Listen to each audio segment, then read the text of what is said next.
ਭਾਗ ਵੱਲ ਵਧੀਏ। ਪਹਿਲੇ ਭਾਗ ਦੇ ਕੁਝ ਮੇਨ ਪੁਆਇੰਟਸ ਇੱਕ ਵਾਰ ਦੁਹਰਾ ਲਈਏ ਤਾਂ ਦਿੱਲੀ ਸਲਤਨਤ ਦਾ ਰਾਜ 1206 ਈਸਵੀ ਤੋਂ 1526 ਈਸਵੀ ਦਾ ਰਿਹਾ ਹੈ ਔਰ ਇਸ ਸਲਤਨਤ ਦੇ ਵਿੱਚ ਵੱਖ-ਵੱਖ ਵੰਸ਼ ਆਏ, ਜਿਨ੍ਹਾਂ ਵੰਸ਼ਾਂ ਦੇ ਨਾਂ ਇਸ ਤਰ੍ਹਾਂ ਹਨ: ਦਾਸ ਵੰਸ਼, ਖਿਲਜੀ ਵੰਸ਼, ਤੁਗਲਕ ਵੰਸ਼, ਸੈਯਦ ਵੰਸ਼ ਅਤੇ ਲੋਧੀ ਵੰਸ਼। ਇਹਦੇ ਸਾਹਮਣੇ ਸਮਾਂ ਕਾਲ ਦਿੱਤਾ ਹੋਇਆ ਹੈ, ਪਰ ਇਹ ਇੱਕ ਐਕਸਰਸਾਈਜ਼ ਦੇ ਰੂਪ ਵਿੱਚ ਹੈ। ਇਹਨਾਂ ਦਾ ਮਿਲਾਨ ਤੁਸੀਂ ਕਰਨਾ ਹੈ ਕਿਉਂਕਿ ਸਮਾਂ ਕਾਲ ਨੂੰ ਜੰਬਲਡ ਰੂਪ ਵਿੱਚ ਦਿੱਤਾ ਹੋਇਆ ਹੈ।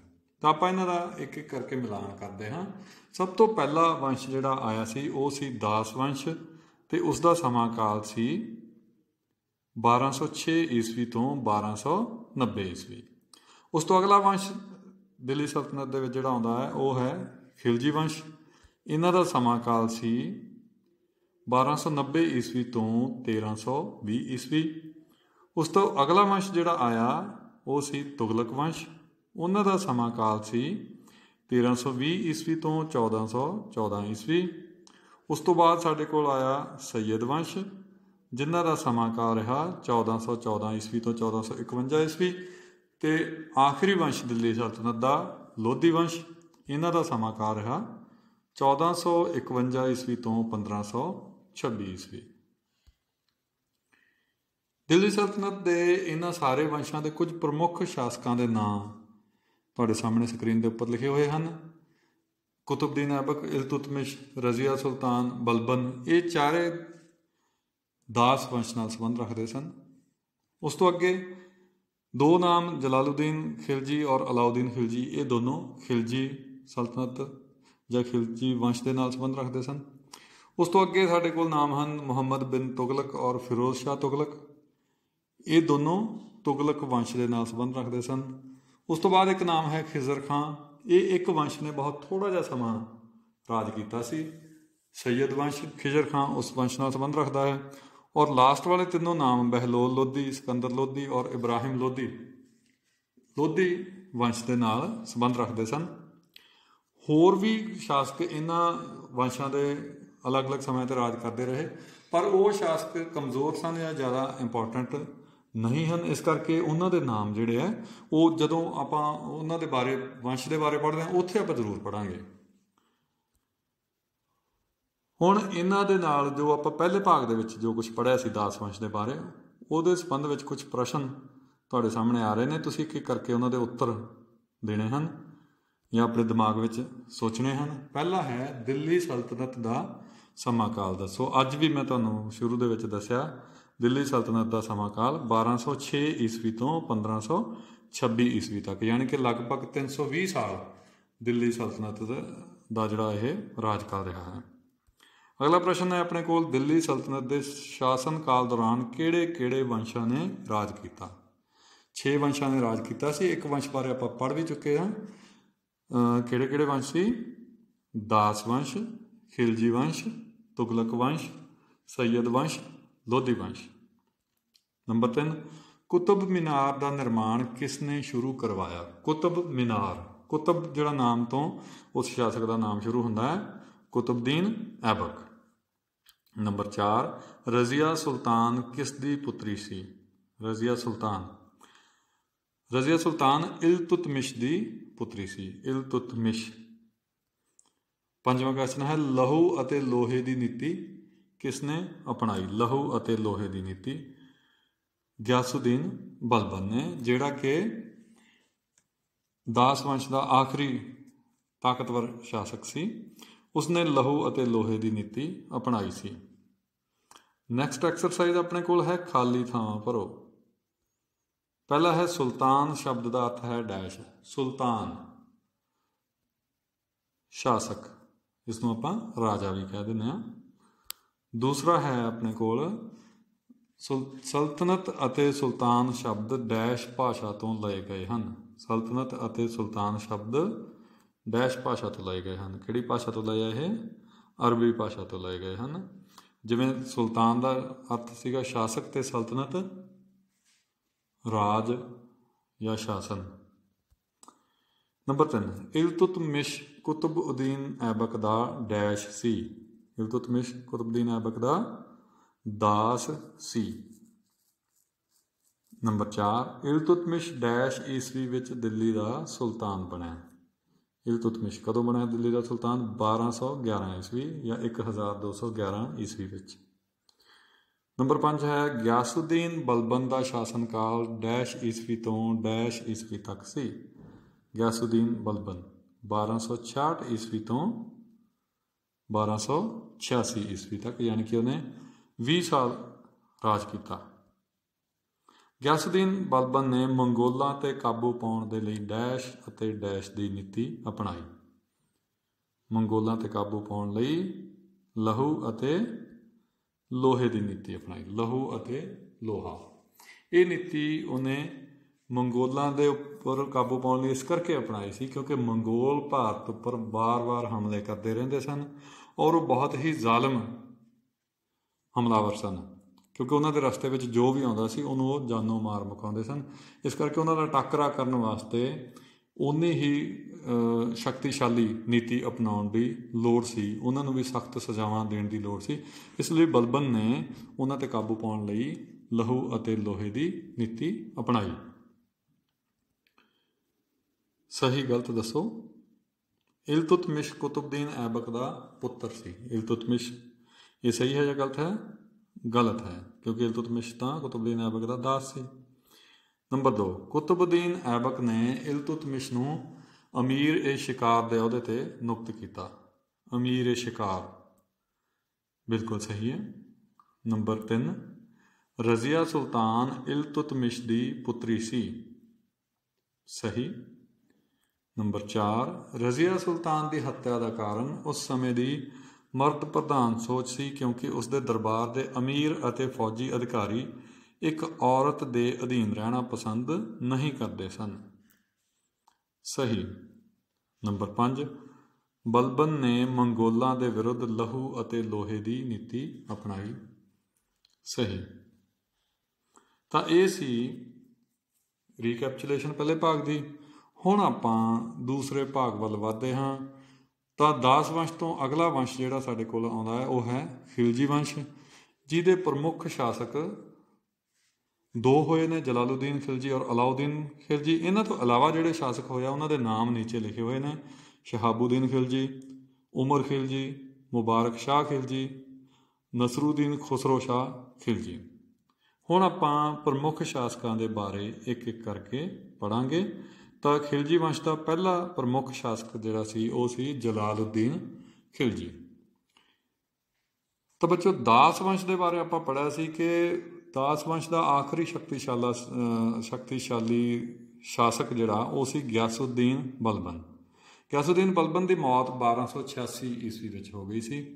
ਉਸ ਤੋਂ ਬਾਅਦ ਜਿਹੜੇ ਉਹਦੇ ਉੱਤਰਾਧਿਕਾਰੀ ਆਏ ਉਹ ਬਹੁਤ ਹੀ ਕਮਜ਼ੋਰ ਸਨ, ਉਹ ਸ਼ਾਸਨ ਨੂੰ ਸੰਭਾਲ ਨਹੀਂ ਸਕੇ। ਤਾਂ ਉਹਨਾਂ ਦੀ ਇਸ ਕਮਜ਼ੋਰੀ ਦੀ ਵਜ੍ਹਾ ਦੇ ਕਰਕੇ ਖਿਲਜੀ ਵੰਸ਼ ਜਿਹੜਾ ਹੈ ਉਹ ਚੜ੍ਹਤ ਦੇ ਵਿੱਚ ਆਇਆ।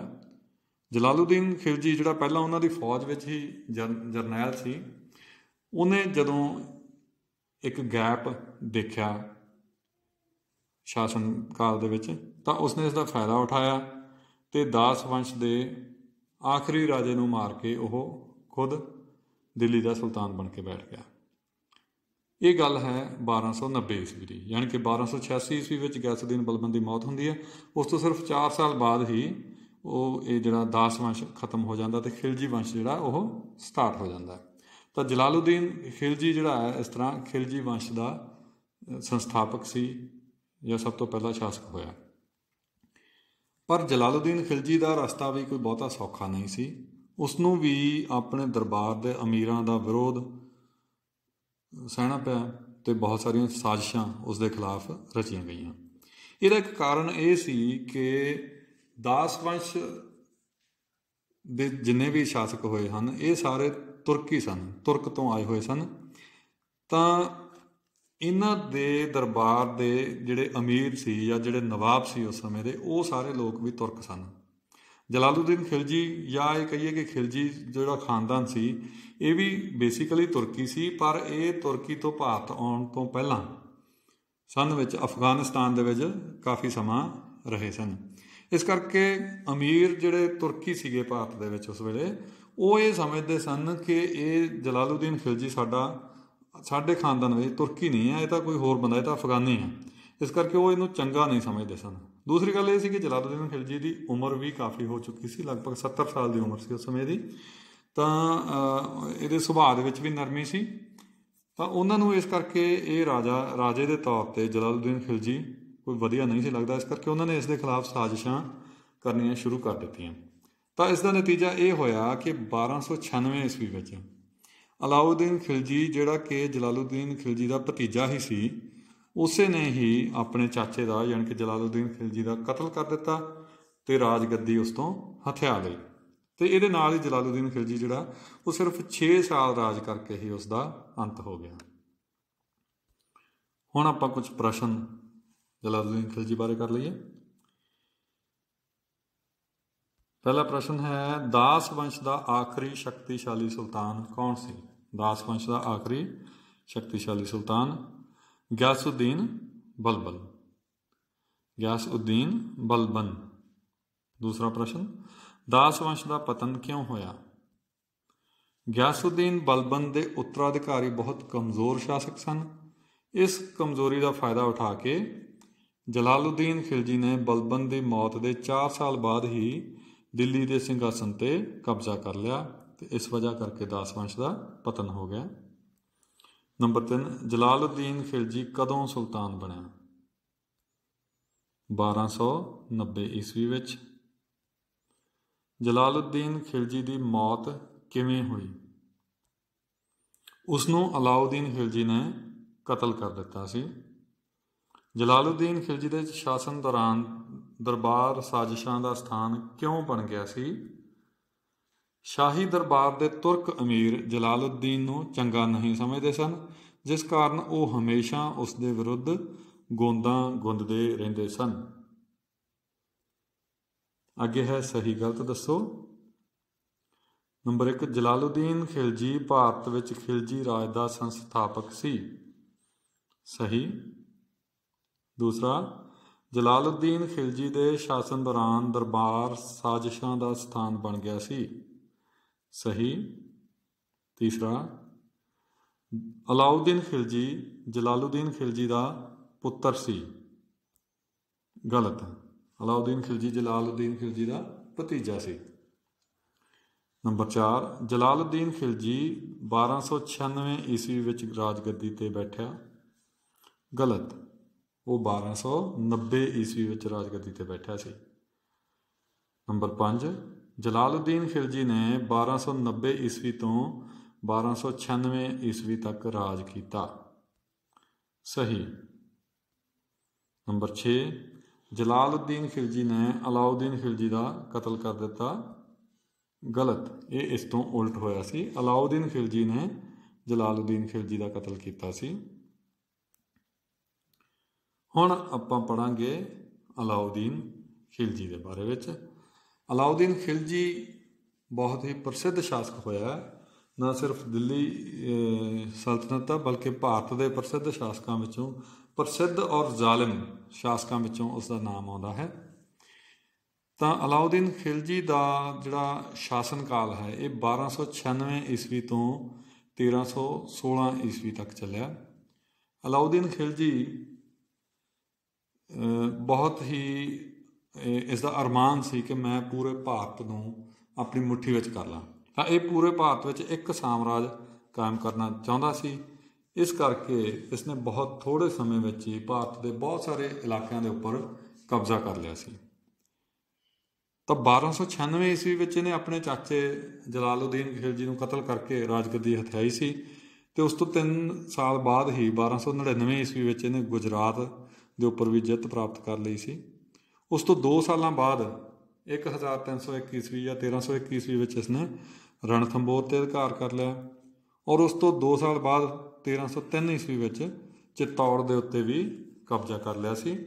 ਤੁਸੀਂ ਅਲਾਊਦੀਨ ਖਿਲਜੀ ਦੀ ਰਾਜਪੂਤ ਰਾਣੀ ਪਦਮਾਵਤੀ ਦੇ ਨਾਲ ਕਹਾਣੀ ਜ਼ਰੂਰ ਸੁਣੀ ਹੋਵੇਗੀ। ਤਾਂ ਇਹ ਉਹੀ ਅਲਾਊਦੀਨ ਖਿਲਜੀ ਹੈ। ਅਲਾਉਦੀਨ ਖਿਲਜੀ ਦਾ ਇੱਕ ਜਰਨੈਲ ਸੀ ਮਲਿਕ ਕਫੂਰ। ਉਹ ਅਲਾਉਦੀਨ ਖਿਲਜੀ ਦਾ ਬਹੁਤ ਹੀ ਵਫਾਦਾਰ ਦਾਸ ਸੀ ਔਰ ਉਹ ਬਹੁਤ ਹੀ ਬਹਾਦਰ ਸੀ। ਇਸ ਵਜ੍ਹਾ ਕਰਕੇ ਅਲਾਉਦੀਨ ਖਿਲਜੀ ਨੇ ਉਸਨੂੰ ਦੱਖਣੀ ਭਾਰਤ ਵੱਲ ਭੇਜਿਆ, ਜਿੱਥੇ ਮਲਿਕ ਕਫੂਰ ਨੇ ਬਹੁਤ ਸਾਰੇ ਛੋਟੇ ਛੋਟੇ ਰਾਜ ਸੀ ਉਹਨਾਂ ਨੂੰ ਹਰਾਇਆ, ਜਿਵੇਂ ਦੇਵਗਿਰੀ, ਵਾਰੰਗਲ, ਦਵਾਰ ਸਮੁੰਦਰ ਅਤੇ ਮਦੁਰਾਏ। ਪਰ ਇਹ ਸਾਰੇ ਰਾਜਾਂ ਨੂੰ ਅਲਾਉਦੀਨ ਖਿਲਜੀ ਆਪਣੇ ਸਾਮਰਾਜ ਵਿੱਚ ਸ਼ਾਮਿਲ ਨਹੀਂ ਕਰ ਸਕਿਆ ਸੀ, ਕਿਉਂਕਿ ਉਹਨਾਂ ਨਾਲ ਵੱਖੋ ਵੱਖਰੀਆਂ ਸੰਧੀਆਂ ਹੋਈਆਂ ਸਨ। 1316 ਈਸਵੀ ਵਿੱਚ ਅਲਾਉਦੀਨ ਖਿਲਜੀ ਦੀ ਮੌਤ ਹੋ ਗਈ। ਅਲਾਉਦੀਨ ਖਿਲਜੀ ਤੋਂ ਬਾਅਦ 'ਚ ਆਉਣ ਵਾਲੇ ਖਿਲਜੀ ਵੰਸ਼ ਦੇ ਉੱਤਰਾਧਿਕਾਰੀ ਸੀ ਜਿਹੜੇ, ਉਹ ਬਹੁਤ ਕਮਜ਼ੋਰ ਸਨ। ਉਹਨਾਂ ਦੇ ਨਾਮ ਸ਼ਹਾਬੂਦੀਨ ਉਮਰ, ਮੁਬਾਰਕ ਸ਼ਾਹ, ਨਸੀਰੂਦੀਨ ਖੁਸਰੋ ਸ਼ਾਹ ਆਦਿ ਸਨ, ਪਰ ਉਹ ਇਸ ਸਲਤਨਤ ਨੂੰ ਸੰਭਾਲ ਨਹੀਂ ਸਕੇ। ਜਿਵੇਂ ਦਾਸ ਵੰਸ਼ ਦੇ ਵਿੱਚ ਬਲਬਨ ਤੋਂ ਬਾਅਦ ਕਮਜ਼ੋਰ ਉੱਤਰਾਧਿਕਾਰੀ ਆਏ ਅਤੇ ਉਸ ਤੋਂ 4 ਸਾਲਾਂ ਬਾਅਦ ਹੀ ਦਾਸ ਵੰਸ਼ ਦਾ ਖਾਤਮਾ ਹੋ ਗਿਆ ਸੀ ਅਤੇ ਖਿਲਜੀ ਵੰਸ਼ ਸ਼ੁਰੂ ਹੋ ਗਿਆ ਸੀ। ਉਹੀ ਚੀਜ਼ ਖਿਲਜੀਆਂ ਨਾਲ ਵਾਪਰੀ।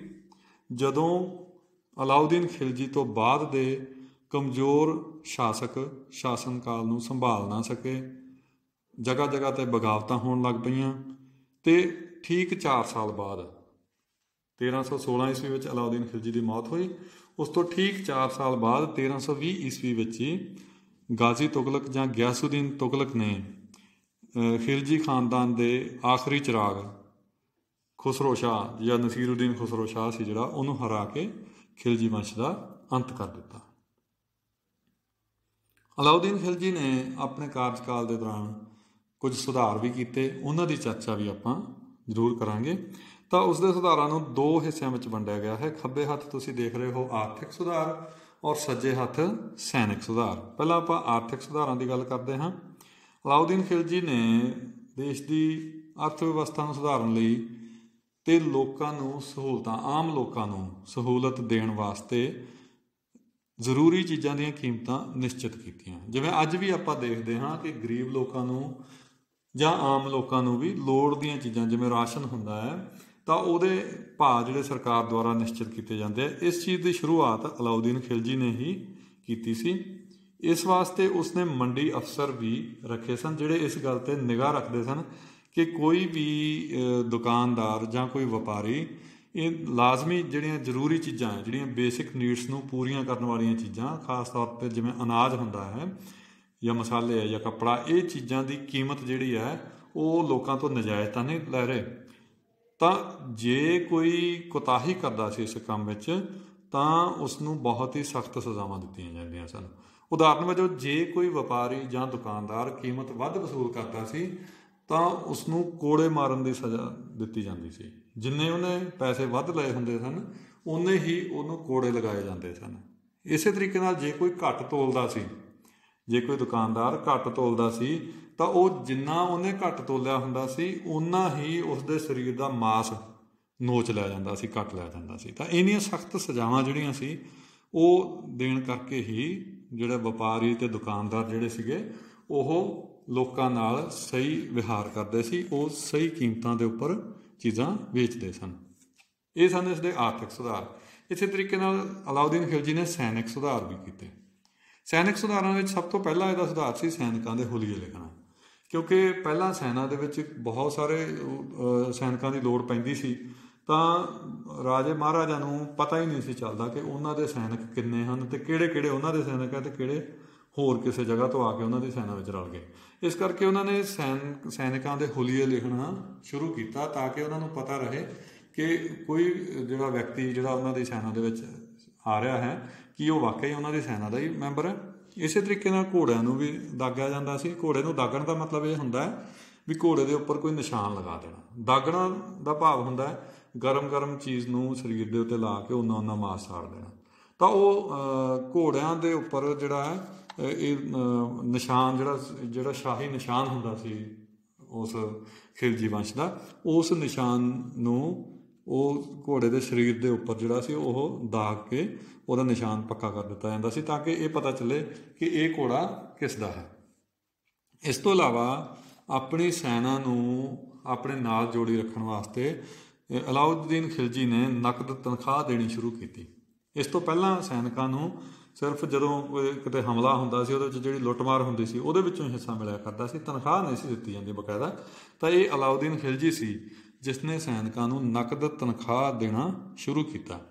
ਇਸੇ ਤਰੀਕੇ ਨਾਲ ਇਹਨੇ ਗੁਪਤਚਰ, ਜਿਨ੍ਹਾਂ ਨੂੰ ਆਪਾਂ ਜਸੂਸ ਕਹਿ ਸਕਦੇ ਹਾਂ, ਤਾਂ ਉਹ ਗੁਪਤਚਰ ਜਾਂ ਜਸੂਸ ਜਿਹੜੇ ਸੀ ਉਹਨਾਂ ਨੂੰ ਵੀ ਰੁਜ਼ਗਾਰ ਦਿੱਤਾ। ਇਹਨੇ ਆਪਣੇ ਸ਼ਾਸਨ ਕਾਲ ਦਾ ਕਿਉਂਕਿ ਇਸ ਦਾ ਸ਼ਾਸਨ ਬਹੁਤ ਵੱਡਾ ਸੀ, ਭਾਰਤ ਦੇ ਕਾਫੀ ਇਲਾਕੇ ਦੇ ਉੱਤੇ ਫੈਲਿਆ ਹੋਇਆ ਸੀ, ਤਾਂ ਸਾਰੇ ਜਿੰਨੇ ਵੀ ਰਾਜ ਸਨ ਉਹਨਾਂ ਦੀ ਖਬਰ ਰੱਖਣ ਵਾਸਤੇ ਕਿ ਉੱਥੇ ਕਿਤੇ ਮੇਰੇ ਖਿਲਾਫ ਕੋਈ ਸਾਜ਼ਿਸ਼ ਤਾਂ ਨਹੀਂ ਹੋ ਰਹੀ ਜਾਂ ਉੱਥੋਂ ਦਾ ਪ੍ਰਬੰਧ ਠੀਕ ਚੱਲ ਰਿਹਾ ਹੈ, ਇਸ ਵਾਸਤੇ ਇਸਨੇ ਕਾਫੀ ਸਾਰੇ ਗੁਪਤਚਰ ਜਿਹੜੇ ਸੀ ਉਹ ਵੀ ਰੱਖੇ ਹੋਏ ਸਨ।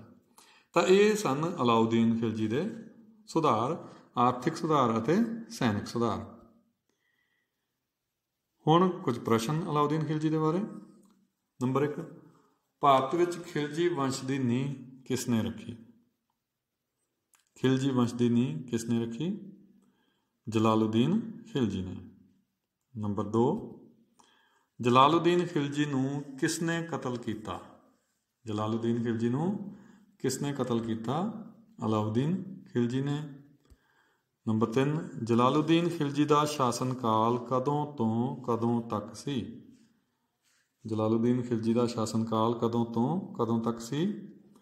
1290 ਤੋਂ 1296 ਈਸਵੀ ਤੱਕ। ਨੰਬਰ 4, ਅਲਾਉਦੀਨ ਖਿਲਜੀ ਦਾ ਜਲਾਲੁਦੀਨ ਖਿਲਜੀ ਨਾਲ ਕੀ ਰਿਸ਼ਤਾ ਸੀ? ਅਲਾਉਦੀਨ ਖਿਲਜੀ ਦਾ ਜਲਾਲੁਦੀਨ ਖਿਲਜੀ ਨਾਲ ਕੀ ਰਿਸ਼ਤਾ ਸੀ? ਉਹ ਉਸਦਾ ਭਤੀਜਾ ਅਤੇ ਜਵਾਈ ਸੀ। ਉਸਦਾ ਭਤੀਜਾ ਵੀ ਸੀ ਅਲਾਉਦੀਨ ਖਿਲਜੀ ਜਲਾਲੁਦੀਨ ਖਿਲਜੀ ਦਾ, ਅਤੇ ਜਵਾਈ ਵੀ ਸੀ। ਨੰਬਰ 5, ਸੈਨਿਕਾਂ ਨੂੰ ਨਕਦ ਤਨਖਾਹ ਦੇਣ ਦੀ ਪ੍ਰਥਾ ਕਿਸ ਨੇ ਸ਼ੁਰੂ ਕੀਤੀ? ਅਲਾਉਦੀਨ ਖਿਲਜੀ ਨੇ। ਨੈਕਸਟ ਹੈ ਸਹੀ ਗਲਤ ਦੱਸੋ। ਅਲਾਉਦੀਨ ਖਿਲਜੀ ਨੂੰ ਜਲਾਲੁਦੀਨ ਖਿਲਜੀ ਨੇ ਆਪਣਾ ਜਾਨਸ਼ੀਨ ਨਿਯੁਕਤ ਕੀਤਾ। ਹਾਂਜੀ, ਉਹਨੇ ਆਪਣਾ ਜਾਨਸ਼ੀਨ ਨਿਯੁਕਤ ਕੀਤਾ ਸੀ। ਸਹੀ ਹੈ ਗਲਤ? ਗਲਤ ਹੈ, ਕਿਉਂਕਿ ਅਲਾਉਦੀਨ ਖਿਲਜੀ ਨੇ ਤਾਂ ਜਲਾਲੁਦੀਨ ਖਿਲਜੀ ਦਾ ਕਤਲ ਕੀਤਾ ਸੀ, ਉਹਨੇ ਇਹਨੂੰ ਖੁਦ ਆਪਣਾ ਜਾਨਸ਼ੀਨ ਨਿਯੁਕਤ ਨਹੀਂ ਕੀਤਾ ਸੀ। ਜਾਨਸ਼ੀਨ ਦਾ ਮਤਲਬ ਹੁੰਦਾ ਹੈ ਜਦੋਂ ਕੋਈ ਰਾਜਾ ਮਰਨ ਲੱਗਿਆ ਆਪਣੇ ਤੋਂ ਅਗਲੇ ਰਾਜੇ ਨੂੰ ਥਾਪ ਕੇ ਜਾਂਦਾ, ਉਹਨੂੰ ਉਹਦਾ ਜਾਨਸ਼ੀਨ ਕਹਿੰਦੇ ਆ। ਦੂਸਰਾ ਸਾਡੇ ਕੋਲ ਅਲਾਉਦੀਨ ਖਿਲਜੀ ਦਾ ਸ਼ਾਸਨ ਕਾਲ 1296 ਈਸਵੀ ਤੋਂ 1316 ਈਸਵੀ ਤੱਕ ਸੀ। ਸਹੀ, 1296 ਈਸਵੀ ਤੋਂ 1316 ਈਸਵੀ ਤੱਕ, ਯਾਨੀ ਕਿ 20 ਸਾਲ ਅਲਾਉਦੀਨ ਖਿਲਜੀ ਦਾ ਸ਼ਾਸਨ ਕਾਲ ਸੀ। ਨੰਬਰ 3, ਅਲਾਉਦੀਨ ਖਿਲਜੀ ਨੇ ਲੋਕਾਂ ਦੀ ਭਲਾਈ ਲਈ ਜ਼ਰੂਰੀ ਵਸਤੂਆਂ ਦੀਆਂ ਕੀਮਤਾਂ ਨਿਸ਼ਚਿਤ ਕੀਤੀਆਂ। ਲੋਕਾਂ ਦੀ ਭਲਾਈ ਲਈ ਜ਼ਰੂਰੀ ਵਸਤੂਆਂ ਦੀਆਂ ਕੀਮਤਾਂ ਨਿਸ਼ਚਿਤ ਕੀਤੀਆਂ। ਸਹੀ। ਅਗਲਾ ਵਾਕ ਹੈ ਅਲਾਉਦੀਨ ਖਿਲਜੀ ਨੇ ਸੈਨਿਕਾਂ ਦੇ ਹੁਲੀਏ ਲਿਖਣ ਅਤੇ ਘੋੜੇ ਦਾਗਣ ਦੀ ਪ੍ਰਥਾ ਸ਼ੁਰੂ ਨਹੀਂ ਕੀਤੀ। ਗਲਤ। ਅਲਾਉਦੀਨ ਖਿਲਜੀ ਨੇ ਇਹ ਦੋਨੇ ਪ੍ਰਥਾਵਾਂ ਸ਼ੁਰੂ ਕੀਤੀਆਂ ਸਨ, ਸੈਨਿਕਾਂ ਦੇ ਹੁਲੀਏ ਲਿਖਣਾ ਅਤੇ ਘੋੜੇ ਦਾਗਣਾ। ਨੰਬਰ 5, ਅਲਾਉਦੀਨ ਖਿਲਜੀ ਦੀ ਮੌਤ 1316 ਈਸਵੀ ਵਿੱਚ ਹੋਈ। 1316 ਈਸਵੀ ਵਿੱਚ ਹੋਈ। ਸਹੀ। ਅਗਲਾ, ਮਲਿਕ ਕਾਫੂਰ ਅਲਾਉਦੀਨ ਖਿਲਜੀ ਦਾ ਇੱਕ ਜਨਰਲ ਸੀ। ਮਲਿਕ ਕਾਫੂਰ। ਸਹੀ। ਅੱਗੇ ਹੈ ਸਾਡੇ ਕੋਲ ਖਾਲੀ ਥਾਵਾਂ ਭਰੋ। ਤਾਂ ਸਕਰੀਨ ਦੇ ਉੱਪਰ ਨੀਚੇ ਤੁਸੀਂ 5 ਸ਼ਬਦ ਜਾਂ ਨੰਬਰ ਦੇਖ ਰਹੇ ਹੋ, ਇਹਨਾਂ ਦੇ ਨਾਲ ਇਹਨਾਂ ਖਾਲੀ ਥਾਵਾਂ ਨੂੰ ਭਰਿਆ ਜਾਣਾ ਹੈ। ਇਹ ਸ਼ਬਦ ਹਨ 1303, ਕਮਜ਼ੋਰ, ਗਿਆਸੁਦੀਨ ਤੁਗਲਕ, ਸਾਮਰਾਜ ਔਰ ਗੁਜਰਾਤ। ਪਹਿਲਾ ਵਾਕ ਹੈ ਸਾਡੇ ਕੋਲ ਅਲਾਉਦੀਨ ਖਿਲਜੀ ਪੂਰੇ ਭਾਰਤ ਵਿੱਚ ਇੱਕ ਡੈਸ਼ ਸਥਾਪਿਤ ਕਰਨਾ ਚਾਹੁੰਦਾ ਸੀ। ਤਾਂ ਨੀਚੇ ਜਿਹੜੇ ਸ਼ਬਦ ਲਿਖੇ ਹੋਏ ਆ ਇਹਨਾਂ ਵਿੱਚੋਂ ਇੱਕ ਸ਼ਬਦ ਭਰਨਾ ਆਪਾਂ। ਅਲਾਉਦੀਨ ਖਿਲਜੀ ਪੂਰੇ ਭਾਰਤ ਵਿੱਚ ਇੱਕ ਡੈਸ਼ ਸਥਾਪਿਤ ਕਰਨਾ ਚਾਹੁੰਦਾ ਸੀ। ਤਾਂ ਇਹਨਾਂ 5 ਵਿੱਚੋਂ ਕਿਹੜਾ ਸ਼ਬਦ ਆਊਗਾ? ਸਾਮਰਾਜ। ਨੰਬਰ 2, ਅਲਾਉਦੀਨ ਖਿਲਜੀ ਨੇ 1299 ਈਸਵੀ ਵਿੱਚ ਡੈਸ਼ 'ਤੇ ਜਿੱਤ ਪ੍ਰਾਪਤ ਕੀਤੀ। ਗੁਜਰਾਤ। ਨੰਬਰ 3, ਅਲਾਉਦੀਨ ਖਿਲਜੀ ਨੇ ਡੈਸ਼ ਈਸਵੀ ਵਿੱਚ ਚਿਤੌੜ 'ਤੇ ਕਬਜ਼ਾ ਕਰ ਲਿਆ। 1303 ਈਸਵੀ ਵਿੱਚ, ਯਾਨੀ ਕਿ 1303 ਈਸਵੀ ਵਿੱਚ। ਅਲਾਉਦੀਨ ਖਿਲਜੀ ਦੇ ਉੱਤਰਾਧਿਕਾਰੀ ਡੈਸ਼ ਸਨ। ਅਲਾਉਦੀਨ ਖਿਲਜੀ ਦੇ ਉੱਤਰਾਧਿਕਾਰੀ ਕਮਜ਼ੋਰ ਸਨ। ਲਾਸਟ, ਡੈਸ਼ ਨੇ 1320 ਈਸਵੀ ਵਿੱਚ ਖਿਲਜੀ ਵੰਸ਼ ਦਾ ਅੰਤ ਕਰ ਦਿੱਤਾ। ਡੈਸ਼ ਨੇ 1320 ਈਸਵੀ ਵਿੱਚ ਖਿਲਜੀ ਵੰਸ਼ ਦਾ ਅੰਤ ਕਰ ਦਿੱਤਾ। ਤਾਂ ਕਿਸ ਨੇ ਕੀਤਾ ਸੀ ਖਿਲਜੀ ਵੰਸ਼ ਦਾ ਅੰਤ? ਗਿਆਸੁਦੀਨ ਤੁਗਲਕ। ਗਿਆਸੁਦੀਨ ਤੁਗਲਕ ਨੇ 1320 ਈਸਵੀ ਵਿੱਚ ਖਿਲਜੀ ਵੰਸ਼ ਦਾ ਅੰਤ ਕਰ ਦਿੱਤਾ।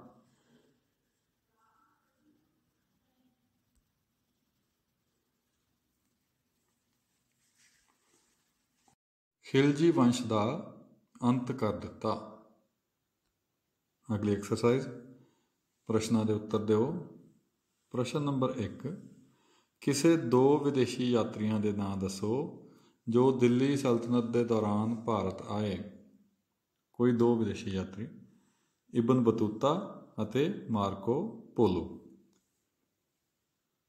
ਇਬਨ ਬਤੂਤਾ ਕਿੱਥੋਂ ਆਇਆ ਸੀ ਭਲਾ ਜੀ? ਮੋਰੱਕੋ ਤੋਂ। Very good. ਨੰਬਰ 2, ਦਿੱਲੀ ਸਲਤਨਤ ਬਾਰੇ ਜਾਣਕਾਰੀ ਹਾਸਲ ਕਰਨ ਲਈ ਕਿਹੜੇ ਕਿਹੜੇ ਸਰੋਤਾਂ ਦੀ ਵਰਤੋਂ ਕੀਤੀ ਜਾ ਸਕਦੀ ਹੈ? ਯਾਨੀ ਕਿਹੜੇ ਇਤਿਹਾਸਕ ਸਰੋਤਾਂ ਦੀ ਵਰਤੋਂ ਕੀਤੀ ਜਾ ਸਕਦੀ ਹੈ? ਉੱਤਰ ਹੈ ਵਿਦੇਸ਼ੀ ਯਾਤਰੀਆਂ ਦੇ ਲੇਖ, ਦਰਬਾਰੀ ਬਿਰਤਾਂਤ ਅਤੇ ਇਤਿਹਾਸਿਕ ਇਮਾਰਤਾਂ। ਪ੍ਰਸ਼ਨ ਨੰਬਰ 3, ਦਾਸ ਵੰਸ਼ ਨਾਲ ਸੰਬੰਧਿਤ ਕਿਸੇ ਇੱਕ ਇਤਿਹਾਸਕ ਇਮਾਰਤ ਦਾ ਨਾਂ ਦੱਸੋ। ਦਾਸ ਵੰਸ਼ ਨਾਲ ਸੰਬੰਧਿਤ ਉਹ ਇੱਕ ਬਹੁਤ ਉੱਚੀ ਇਮਾਰਤ ਹੈ ਨਵੀਂ ਦਿੱਲੀ ਦੇ ਵਿੱਚ, ਕੁਤਬ ਮੀਨਾਰ। ਨੰਬਰ 4, ਇਲਤੁਤਮਿਸ਼ ਦੀ ਪੁੱਤਰੀ ਦਾ ਨਾਂ ਦੱਸੋ ਜੋ ਦਿੱਲੀ ਸਲਤਨਤ ਦੇ ਸਿੰਘਾਸਣ 'ਤੇ ਬੈਠੀ। ਇਲਤੁਤਮਿਸ਼ ਦੀ ਪੁੱਤਰੀ ਰਜ਼ੀਆ ਸੁਲਤਾਨ। ਅਗਲਾ ਪ੍ਰਸ਼ਨ, ਮੰਗੋਲਾਂ ਦੇ ਖਿਲਾਫ ਲਹੂ ਅਤੇ ਲੋਹੇ ਦੀ ਨੀਤੀ ਕਿਸ ਨੇ ਅਪਣਾਈ। ਲਹੂ ਅਤੇ ਲੋਹੇ ਦੀ ਨੀਤੀ ਇਹ ਅਪਣਾਈ ਸੀ ਗਿਆਸੁਦੀਨ ਬਲਬਨ ਨੇ। ਹੁਣ ਆਪਾਂ ਅਗਲੀ ਐਕਸਰਸਾਈਜ਼ ਵੱਲ ਵੱਧਦੇ ਹਾਂ। ਤਾਂ ਇਹ ਹੈ ਖਾਲੀ ਥਾਵਾਂ ਭਰੋ।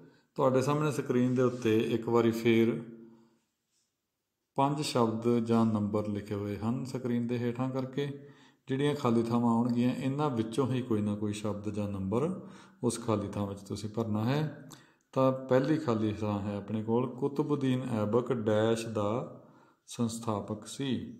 ਕੁਤਬੁਦੀਨ ਐਬਕ ਹਾਂਜੀ ਕਿਸ ਚੀਜ਼ ਦਾ ਸੰਸਥਾਪਕ ਸੀ ਇਹਨਾਂ ਪੰਜਾਂ ਵਿੱਚੋਂ? ਰਜ਼ੀਆ ਸੁਲਤਾਨ, 1211, ਇਲਤੁਤਮਿਸ਼, ਅਲਾਉਦੀਨ ਖਿਲਜੀ, ਦਾਸ ਵੰਸ਼। ਇਹਨਾਂ ਪੰਜਾਂ ਆਪਸ਼ਨਸ ਦੇ ਵਿੱਚੋਂ ਕੁਤਬੁਦੀਨ ਐਬਕ ਦਾਸ ਵੰਸ਼ ਦਾ ਸੰਸਥਾਪਕ ਸੀ। ਪ੍ਰਸ਼ਨ ਨੰਬਰ 2, ਰਜ਼ੀਆ ਸੁਲਤਾਨ ਡੈਸ਼ ਦੀ ਪੁੱਤਰੀ ਸੀ। ਰਜ਼ੀਆ ਸੁਲਤਾਨ ਡੈਸ਼ ਦੀ ਪੁੱਤਰੀ ਸੀ, ਇਲਤੁਤਮਿਸ਼ ਦੀ ਪੁੱਤਰੀ ਸੀ।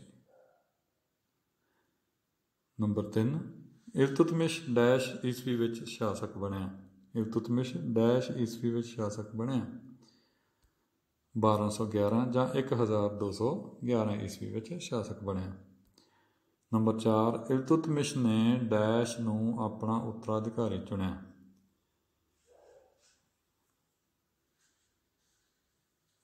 ਰਜ਼ੀਆ ਸੁਲਤਾਨ। ਪ੍ਰਸ਼ਨ ਨੰਬਰ 5, ਮਲਿਕ ਕਾਫੂਰ ਡੈਸ਼ ਦਾ ਸੈਨਾਪਤੀ ਸੀ। ਮਲਿਕ ਕਾਫੂਰ ਅਲਾਉਦੀਨ ਖਿਲਜੀ ਦਾ ਸੈਨਾਪਤੀ ਸੀ। ਮੈਂ ਤੁਹਾਨੂੰ ਪਹਿਲਾਂ ਵੀ ਦੱਸਿਆ ਸੀ ਕਿ ਮਲਿਕ ਕਾਫੂਰ ਅਲਾਉਦੀਨ ਖਿਲਜੀ ਦਾ ਬਹੁਤ ਹੀ ਵਫਾਦਾਰ ਅਤੇ ਬਹੁਤ ਬਹਾਦਰ ਸੈਨਾਪਤੀ ਸੀ ਅਤੇ ਇਹਨੇ ਦੱਖਣੀ ਭਾਰਤ ਵਿੱਚ ਬਹੁਤ ਸਾਰੀਆਂ ਜਿੱਤਾਂ ਵੀ ਪ੍ਰਾਪਤ ਕੀਤੀਆਂ ਸੀ। ਤਾਂ ਬੱਚਿਓ, ਇਸ ਦੇ ਨਾਲ ਹੀ ਇਸ ਪਾਠ ਦਾ ਦੂਸਰਾ ਭਾਗ ਖਤਮ ਹੁੰਦਾ ਹੈ। ਤੀਸਰੇ ਭਾਗ ਵਿੱਚ ਆਪਾਂ ਫੇਰ ਮਿਲਾਂਗੇ। ਉਸ ਸਮੇਂ ਤੱਕ ਤੁਹਾਡਾ ਬਹੁਤ ਬਹੁਤ ਧੰਨਵਾਦ। ਤੁਹਾਡਾ ਦਿਨ ਸ਼ੁਭ ਰਹੇ।